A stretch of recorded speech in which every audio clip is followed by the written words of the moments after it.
Donald Trump mocked Barack Obama's Harvard Law degree, thinking it was just a cheap jab. But what Obama said next, it left the entire room stunned and silenced Trump in an instant. Stay tuned to see how Obama turned the insult into a powerful message that had everyone on their feet. In a packed convention hall in Phoenix, Arizona, the tension was already high before Donald Trump even took the microphone. As the cameras panned across the crowd, the anticipation was palpable. Then Trump made his now infamous jab. Barack Obama, Harvard Law degree. Give me a break. Everybody knows it's overrated.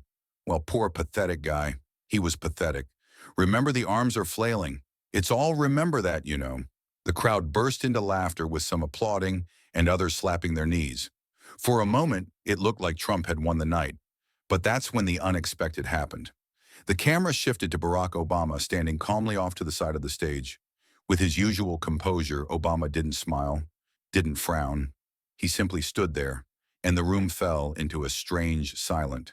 The energy shifted. The laughter from earlier felt awkward, like it hadn't landed quite right. Obama then stepped forward, addressing Trump with the calmness that had always made him a formidable presence. You know, Donald, I've heard a lot of strange things over the years, but doubting my Harvard Law degree, that's a new one. But you never heard me threaten to shut them down or call them enemies of the people. As a fellow citizen, not as an ex-president, but as a fellow citizen, I am here to deliver a simple message. His delivery was so measured that it sliced through the tension in the room. The audience grew quiet, hanging on to every word. Obama continued, I worked hard for that degree. I didn't buy it. I didn't pretend to earn it. I studied. I taught. I spent nights in the library while most people were asleep. Born in a small town, served his country, taught kids, coached football, took care of his neighbors. He knows who he is and he knows what's important. The gasps were followed by a shift in the room. People were beginning to listen, really listen. A college student in the back whispered to her friend, he's shutting him down without it even raising his voice. And that's exactly what Obama did. He turned a personal insult into a larger conversation about education, hard work, and dignity. As Trump attempted to regain control, his usual style of mockery faltered. Obama didn't retaliate with insults. Instead, he spoke to the audience. When you attack education, you're not just talking about me. You're talking about every kid who dreams of being the first in their family to graduate. The crowd reacted differently this time. There was no laughter, no mocking. It was something deeper, more respectful. Obama didn't stop there. He added, when you make fun of education, you're mocking the people who fought for the chance to get one. The applause began again, this time with a different energy. People were no longer cheering for a political victory. They were responding to a message that resonated with them. Trump tried again, but his words were falling flat. Every time he attempted to regain control, Obama's calm, composed responses only made him seem more unhinged. Obama went on, you talk about winning, Donald, but if winning means tearing people down, leaving others behind, maybe that's not winning.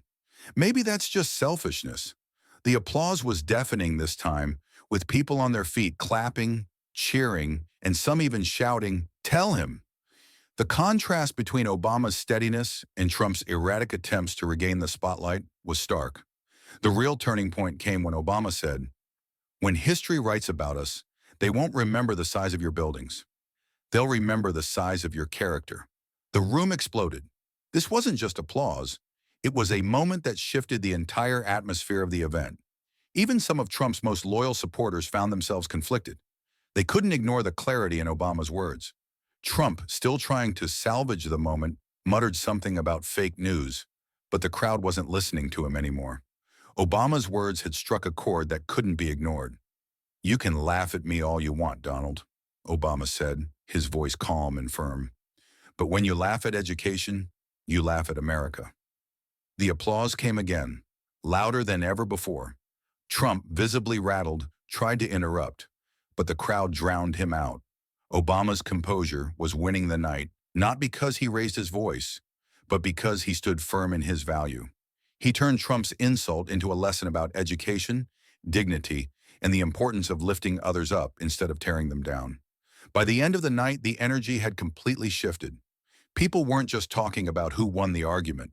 They were reflecting on the kind of leadership they wanted to see in the world.